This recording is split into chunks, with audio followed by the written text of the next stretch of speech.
Olá pessoal, tudo bem? Aqui é o professor Rodolfo Luna, professor de Física. Estamos aqui novamente na resolução do Enem 2019, tá?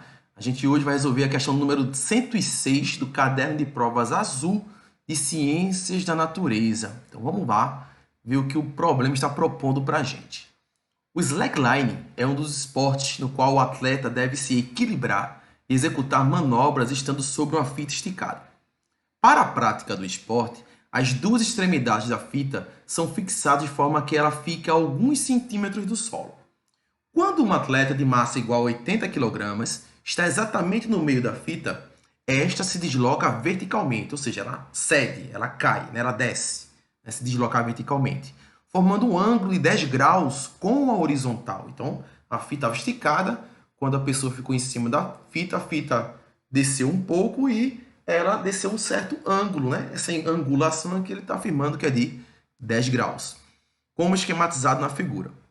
Sabe-se que a aceleração da gravidade é igual a 10 metros por segundo ao quadrado. Né? Escrever 10 metros segundo elevado a menos 2 é a mesma coisa que 10 metros por segundo ao quadrado. Cosseno de 10 graus, 0,98 e seno de 10 graus, 0,17. Tá?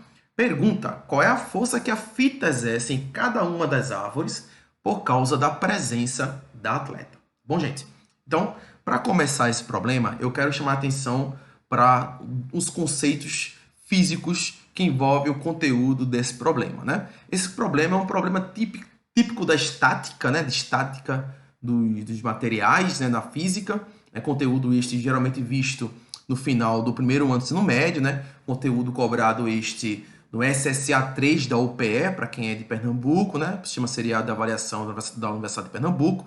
É o SSA3 cobra esse conteúdo. Bem, dentro da estática, né, do equilíbrio, a gente pode sempre associar a ação de forças, né? E quando a gente fala de força, sempre fala de Newton, tá? Então, a gente fala que o equilíbrio ele é atingido quando a força resultante sobre o sistema é nula. Então, força resultante nula, nós dizemos que o sistema está em equilíbrio, tá? Mas existem alguns tipos de equilíbrio. Primeiramente, o que a gente mais trabalha é o equilíbrio estático do ponto material. O que seria um ponto material? Seria um objeto com dimensões desprezíveis para o problema. Então, para o problema, as dimensões do objeto não interferem em sua resolução, que no caso é o caso dessa questão. Então, o tamanho da pessoa não está interferindo nisto, né? Porque ela toca praticamente na fita em um único ponto. Então, o que vai interferir aí é a massa da pessoa.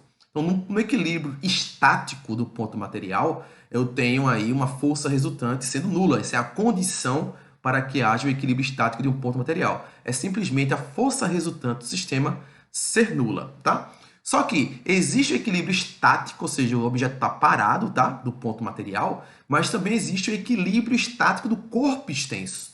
Neste caso, quando as dimensões do objeto é uma dimensão tal que vai influenciar no problema, tá bom? Tipo, problemas com pranchas, né? Tem prancha apoiadas em alguns pontos, né?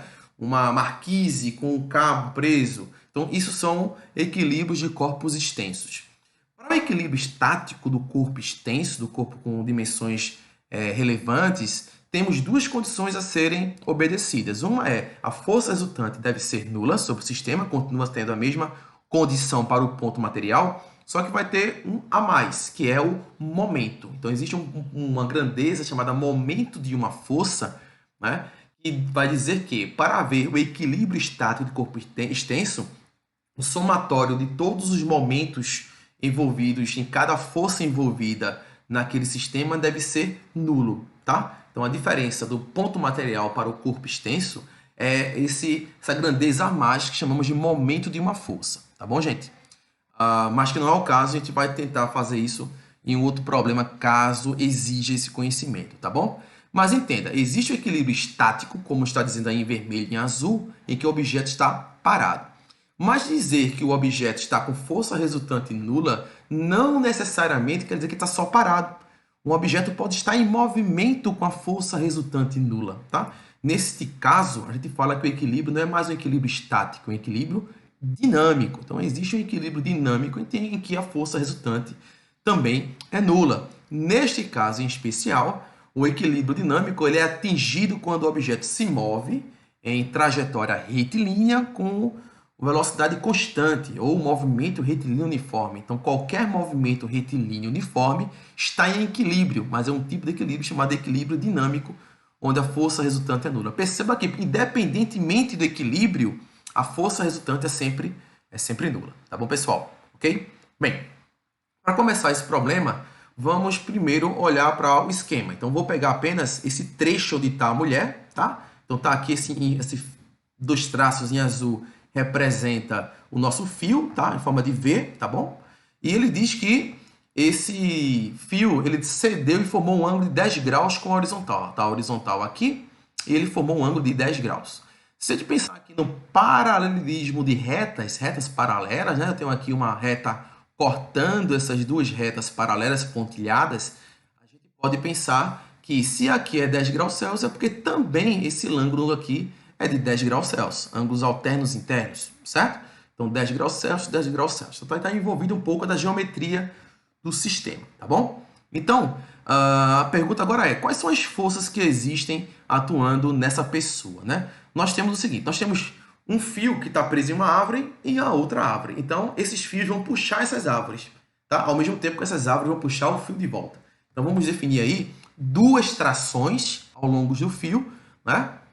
Apontando em direção às árvores, tá bom? Tem as trações em cada fio, lado direito e lado esquerdo. Além da força peso que está puxando essa pessoa para baixo. Então, eu tenho aí, sobre este ponto onde está a pessoa, três forças. As duas trações, devido à presença do fio, e a força peso que está atuando verticalmente para baixo. Então, o somatório dessas três forças, gente, tem que ser nulo para justificar o equilíbrio da moça, tá bom? Da atleta.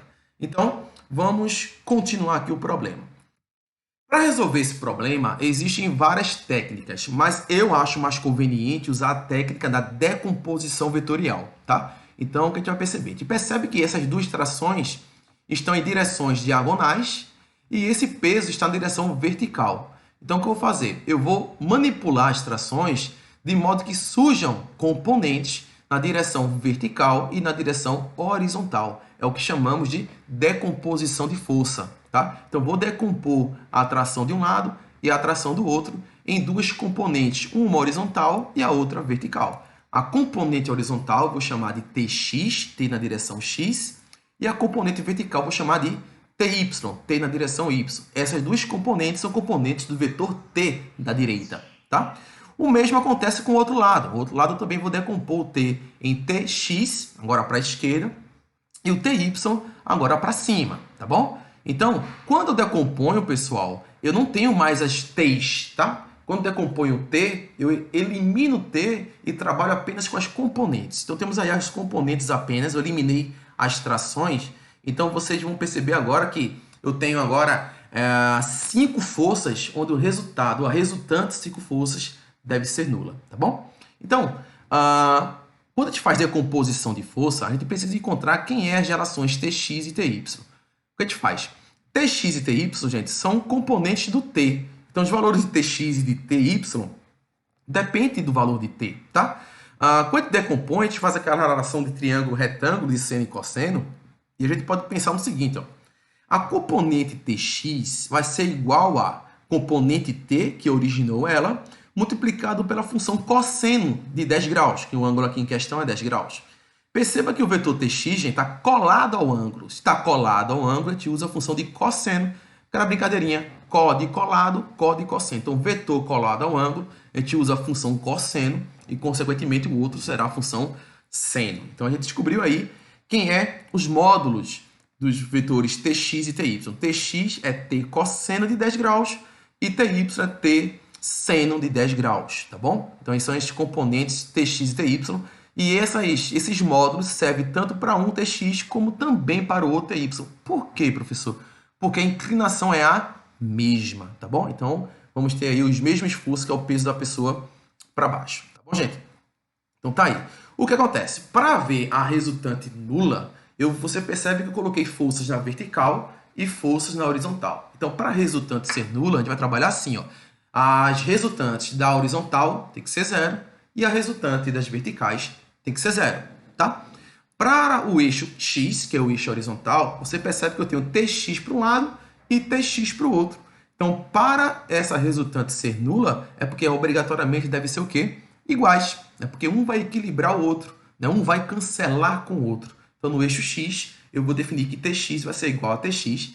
Não é somente simplesmente por conta das letras. Ah, óbvio que tx é igual a tx. Mas você percebe que vetorialmente, no esquema, isso é verdade também. Tá bom? Então, vamos para o eixo y agora. No eixo y, eu tenho dois vetores para cima, que é o ty, e um vetor para baixo, que é o peso.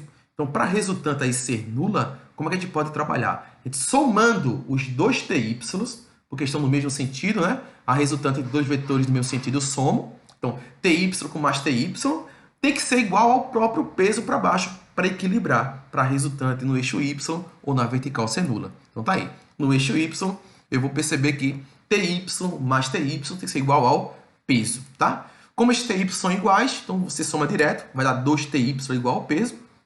Mas quem é ty? Então tá aqui embaixo, ty é t vezes o seno, tá? T vezes o seno. Então substitua aqui no lugar de ty, t vezes o seno, tá bom? Como ele quer no problema a força com que o fio, né, segura a árvore, ou a força que a árvore segura o fio, a gente está aqui em busca de encontrar a tração no fio, tá? Então, eu vou calcular aí a tração no fio.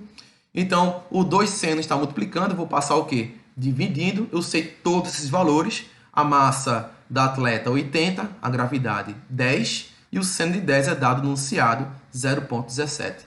Quando você resolver isso aqui, vai dar um valor exato de 2.353 newtons, arredondando isso para coincidir com as alternativas, isso vai ser aproximadamente 2.400 newtons, que em notação científica fica 2,4 vezes 10 a terceira newtons. Então, a tração de uma corda de um lado e a tração de uma corda do outro são iguais a quanto?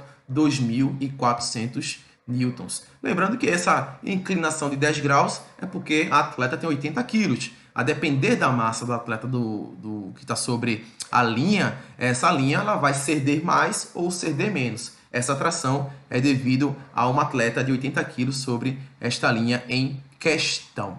Pronto, acabou o problema. Simplesmente isso. É uma questão clássica de estática, né? Qualquer livro didático que você for trabalhar estática, estudar estática, tem muitas questões parecidas dentro desse contexto.